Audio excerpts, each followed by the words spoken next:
Good morning, good morning, good morning. Hey, everybody. Once again, thank you for tuning in. Yes, it's me, Charles, and the Charles Matthews Morning Show. And I have a great show for you. We've been talking about, what's been going on with COVID, what's been going on with yourselves, about jobs, about, doing something new, something new. And what I realize is we can't talk about all of that unless we talk about getting our mind right. We can't jump into things if we don't have enough courage, enough system, or like we're worried about things. We got to get ourselves right first. So I think I have somebody here that's going to really put a nail on it for us. She's great at what she does. So let's get started. If you're ready, I'm ready. Let's go.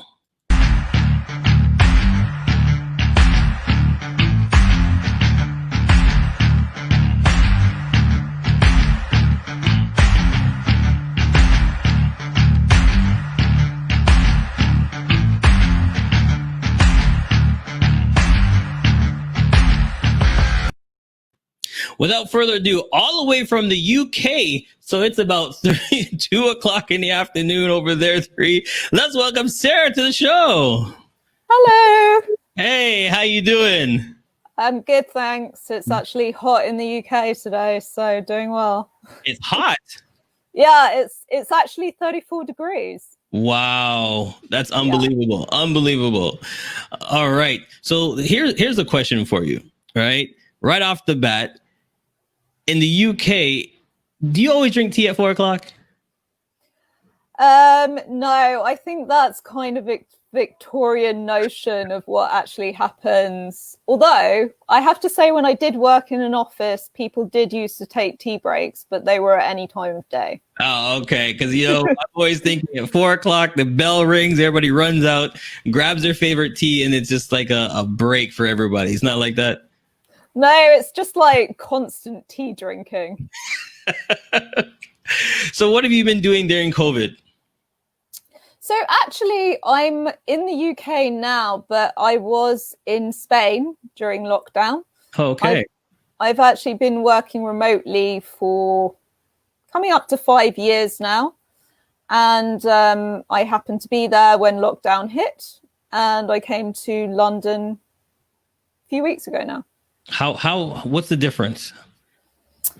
Well, in Spain, I spend time up a mountain and London is a city. So I guess a big difference. But yeah, just lots more people. Everything's sort of back to normal, but not quite, if you know what I mean. Yeah. And are they like the mindset on both sides? Are they the same, like working things out over there? Yeah. Yeah, it's just a really ongoing process. Yes. Okay.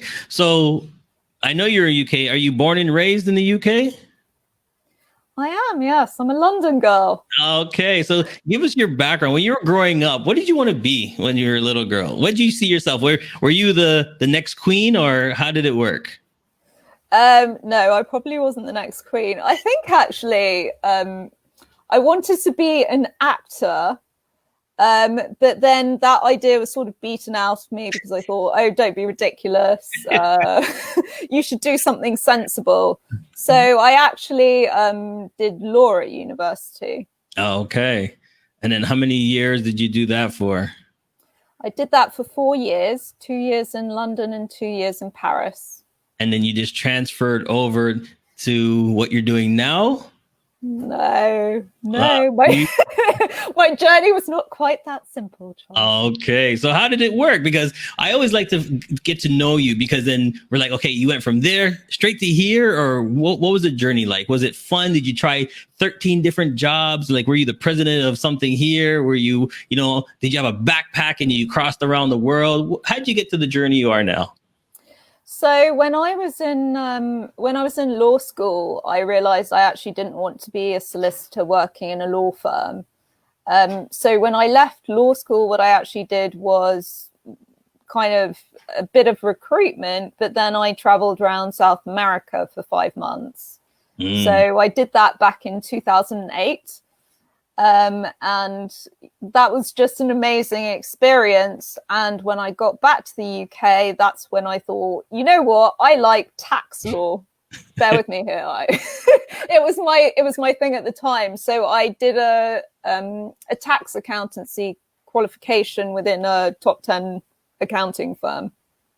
And then, yes, and then from there, stayed in the corporate world for about 9 years. After I left the accounting firm, I went to work in a multi-family office, and I was working with high net worth individuals and families, managing relationships.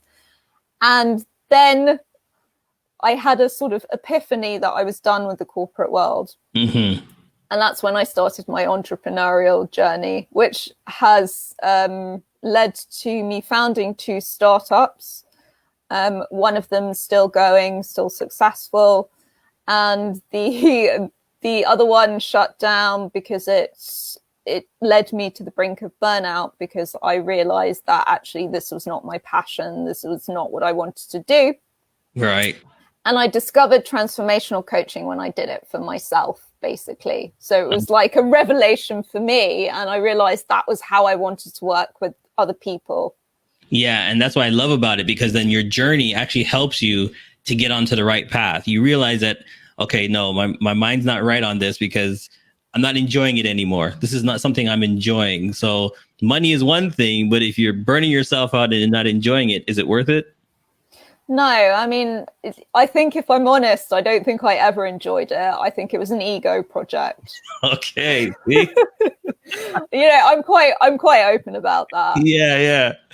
So let's talk about how'd you get to where you are now? Like you're saying, the website is fantastic. I'm looking at it. You want to help people. It says ready to get out of your head, get out of your own head, make huge career impacts like never before.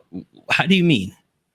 So what I mean by that is we all have these invisible ceilings. So our mind gets us to a certain point, and we're taught when we go to school, and if you go through any kind of professional career, that your mind is king. And that's what you should always default to using. However, your mind is also a saboteur. So from a neuroscientific perspective, over thousands and thousands of years of evolution, we have a mind that keeps us in survival mode, or it doesn't like risk. It doesn't like uncertainty. Yep. It freaks out about it. And then when those blinkers come on, it is incredibly hard to get creative. It's incredibly hard to see possibility and opportunities out there for you. And it's also very difficult to hear, what is my gut feeling about this? Because there's a lot of scientific evidence as to why we should listen to our gut feeling. But a lot of us don't, or we do and we ignore it. Yeah. And I really love this topic, because for me, I always say sometimes, like, you have about 5 seconds before your brain says, change your mind again. Like, you want to do something. Okay, I'm going to do this. And then all of a sudden, well, maybe I shouldn't. It's not a good time for me. Okay, maybe I'll start over. Like, why do we do that? So basically, it's because the mind is trying to keep you safe. The mind sees what is around you, what has happened in the past, and doesn't want to take you outside of your comfort zone, because once you go outside there, you don't know what's going to happen, right? So what will happen is a lot of us will get this really super exciting idea that we're super excited about. And as you say, literally 5 minutes later, our mind will be like, oh, but is that sensible? Oh, but can you do that? Yeah. Oh, but are you smart enough, intelligent enough, rich enough, etc., to do that? Yeah, because I tell the story all the time. I'm a professional MC. I've MC'd for years. I've been on the radio for years. But for me to start this podcast, it took me 1.5 years to start it. Because every time I wanted to start it, I'd like, well, no, it's not the right time. Okay, no, maybe why should I do it? And I'm like, why do I keep blocking myself from moving forward? So how do we get out of this? Is there a way to get out of it, or is it just something natural for us? Well, there are ways and means to get out of it, but essentially, when you're trying anything new, most people will feel fear, unless you're enlightened, which I'm assuming most listeners of this probably aren't. So you're going to feel the fear, and it's about, okay, sometimes breaking it down into what is the worst that will happen if I do this right now.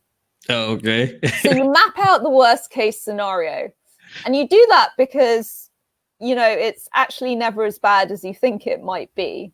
Oh, okay. And then you go, well, what is the best results that I can hope to achieve by doing this? Right.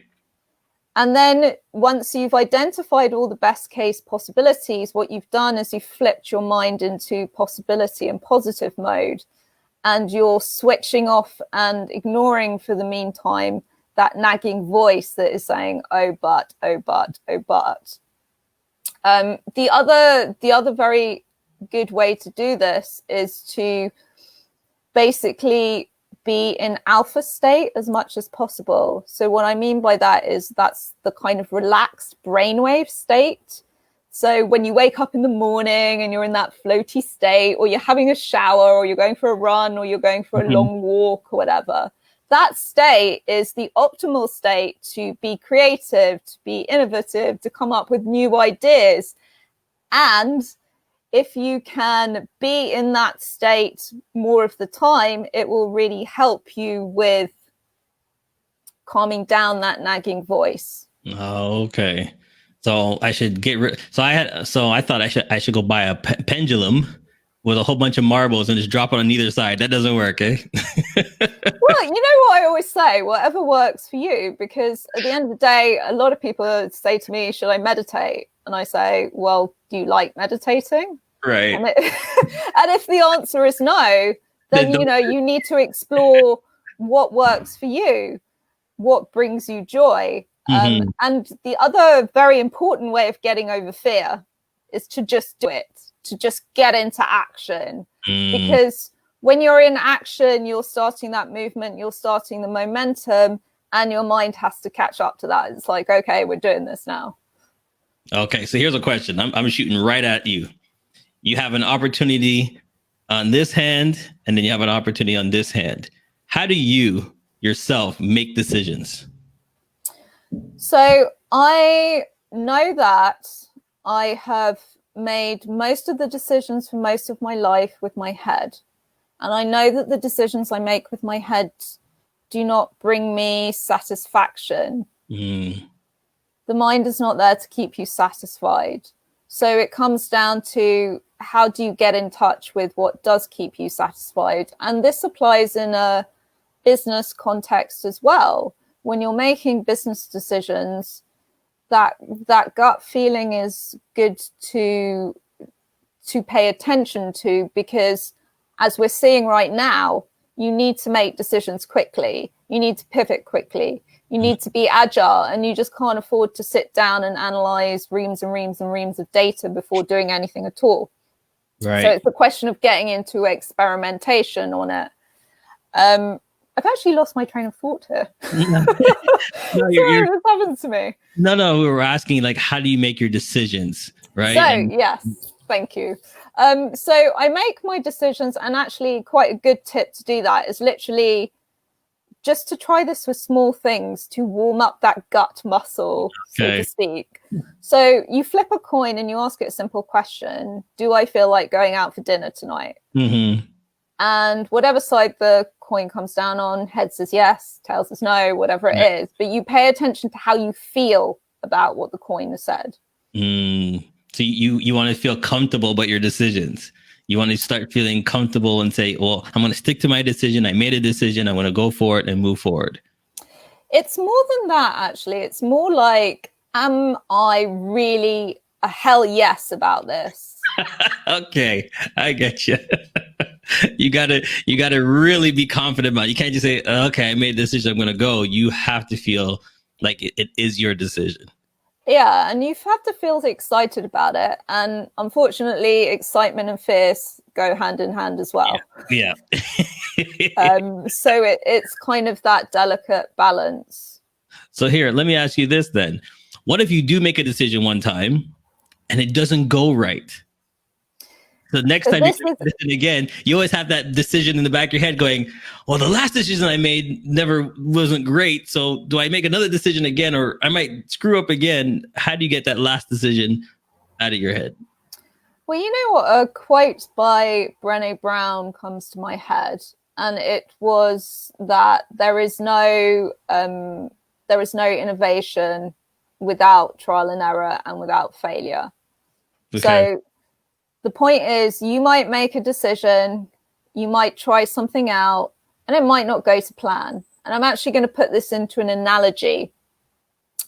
But you can be discerning about what decisions you choose to take on and experiment with. So I'm going to put it in the analogy of dating, right? Okay. So when you go on a date, right, you're on a Yeah. first date, most of us will have a gut feeling about whether we like that person or not, right? And then if we don't like that person, okay, some people might overrule that and be like, oh, but they're so nice, blah, blah, blah, blah, and choose to carry on anyway. But the better way of doing that is, hell yes, my gut is being like, yes, this is great. Let's see where this goes. Right. You then try a series of micro experiments. So you spend more time together, you go on more dates, you then might move in together, and then you might decide to get married.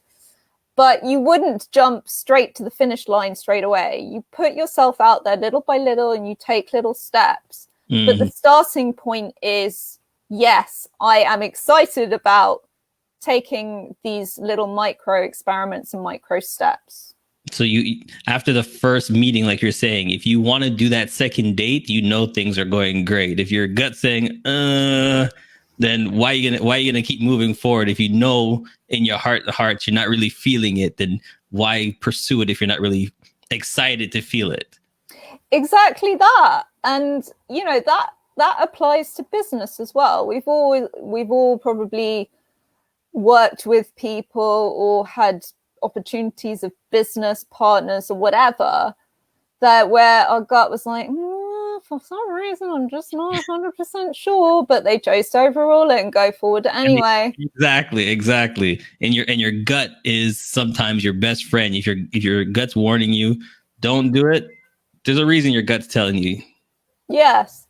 And you know, really interestingly, they say, you know, the brain in the gut. And this is not a throwaway comment. This is science. There are the same neurotransmitters in the brain as exist in the gut. So things like serotonin for feeling happy and GABA for controlling anxiety and worry. And you've actually got two neural pathways going from the gut to the brain and only one going the other way. So, you know, it really is almost an initial filtering process for you to determine what you send up to the gut, to the mind for analysis. Right. All right. So what we're going to do, we're going to take a quick break, but when we come back, we're going to dive into your website. We're going to dive into now how you can help us. What do we need to do to call you? I know you do speaking engagements. We're going to get into everything. Stay tuned. We'll be right back. CMJ Entertainment is a one-stop shop. CMJ Entertainment helps people do any type of events, and it's a marketing tool as well. So we'll cover everything from start to finish. If it's a wedding, we'll make sure your wedding is over the top. And if it's an event, we make sure that everybody gets information at the end of the day. Give us a call at 416-414-8964 or online, go to cmjent.com.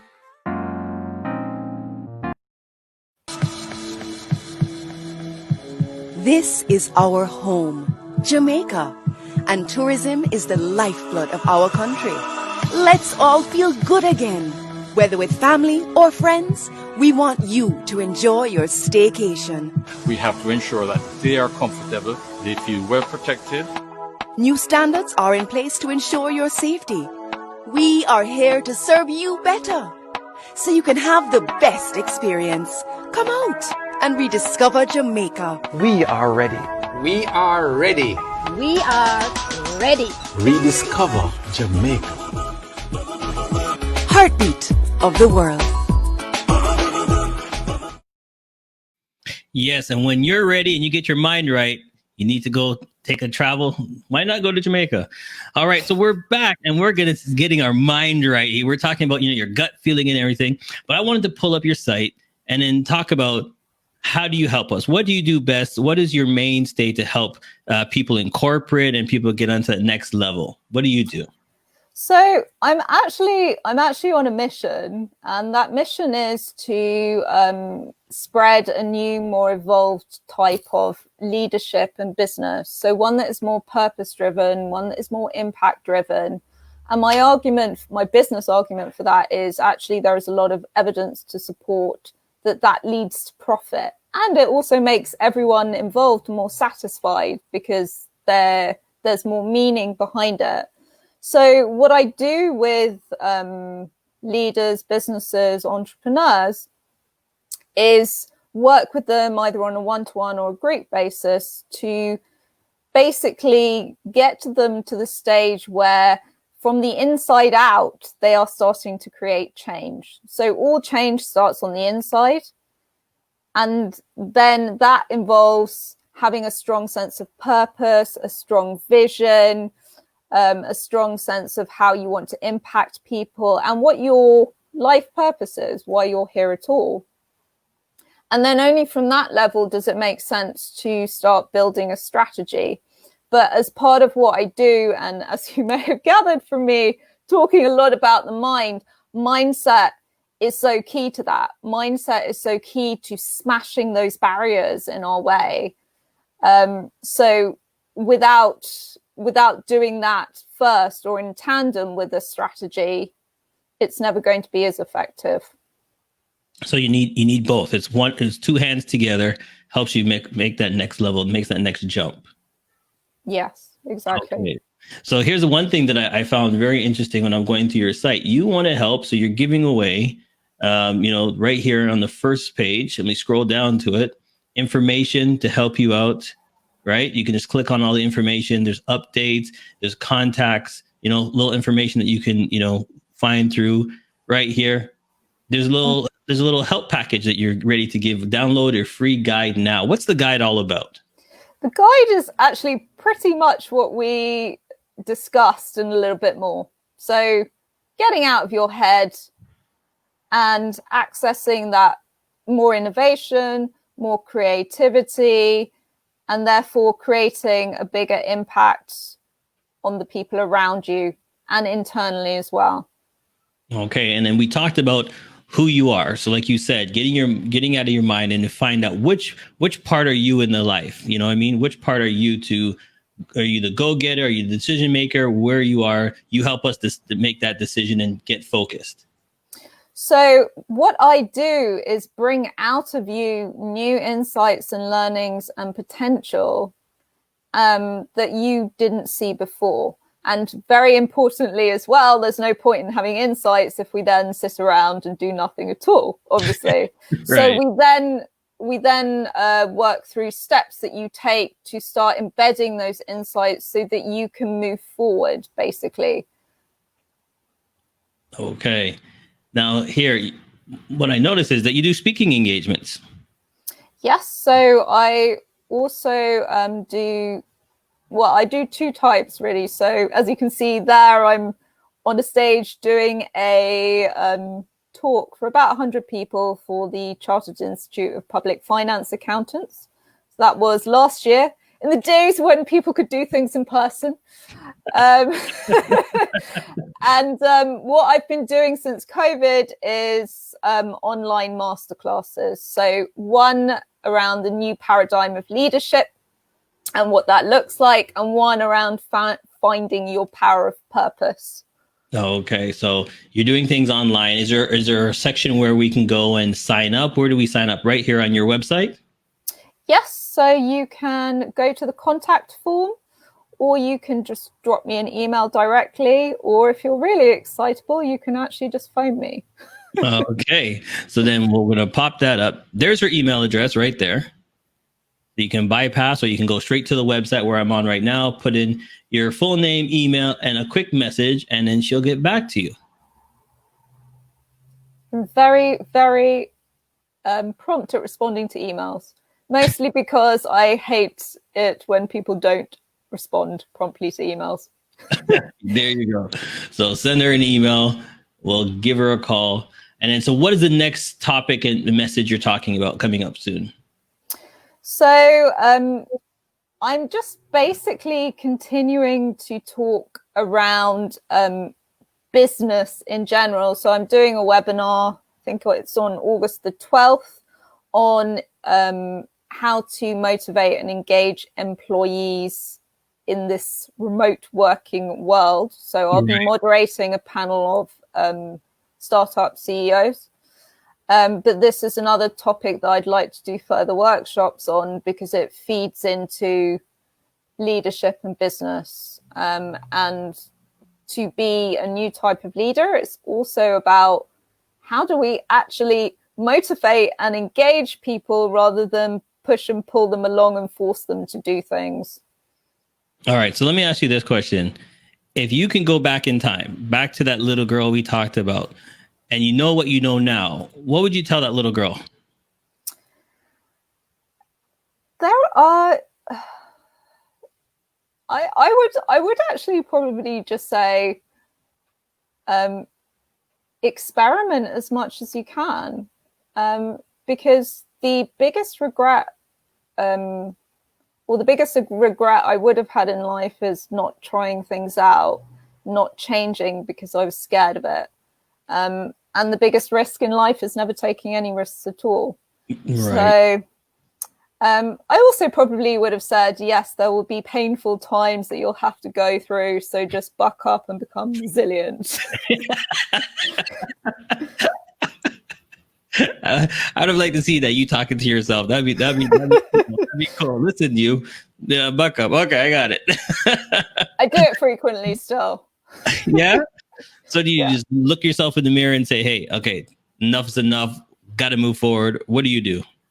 I call myself Sabin, and I just literally say, Sabin, enough now. Let's get on with it. Let's do it. I like that. Just put yourself in order. Love it.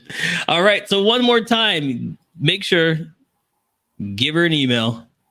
And if you're looking for the website we're just looking at there it is right there on the screen.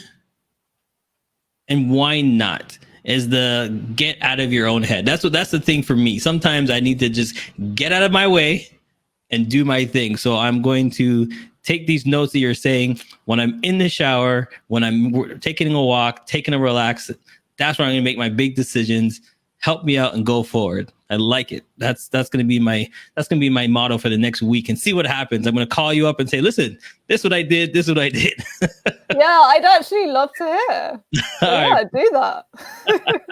All right. But see, this part feels weird, me saying this to you, because we have this little thing we do on my show. It comes at the end of the show. It's called the Queen Wave. This is your opportunity to say goodbye and hi to anybody you want to say to. It felt weird saying that to you because you're down there.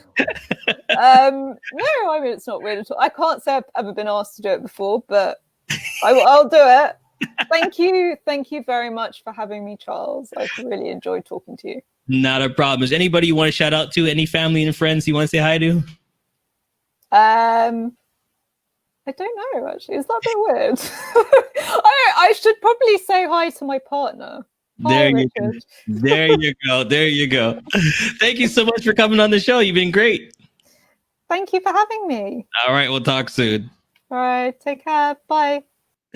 Listen, why not? Here's the thing that, like I said to you before, and I listen, I did it and I realized I should have done this long ago. You know, I see great guests. I meet great guests. Why didn't I start this when I wanted to start it? Because I put the doubt in myself. Like she said, you know, you have fear. Your mind has to be right, because I went, oh, I'll do it today. Okay, I'll do it next week. It took me so long to start this show. And a lot of people are telling me, Chuck, the show is great. We love the guests you have on. I meet great people from around the world. Why not do it? So, hey, if you want to get your mind right, why not go online, say hi to her, check out her website, give her a quick email, or just say hi. It doesn't take that much just for you to get yourself right. Like I always say, you didn't have to watch, but you did. And I thank you so much. Be safe, be kind to somebody. I'll see you next time. Has come to an end, but the fun doesn't have to stop here. If you have any questions, suggestions, or feedback, head over right now to Twitter and Facebook and like, share, and get involved. Join us next time. Please be advised that this podcast is meant for educational and informational purposes only and is in no way a replacement for legal or medical advice. The opinions contained within are solely those of the interviewers and interviewees and should be received as so. Those seeking help or advice are encouraged to obtain professional legal and medical service.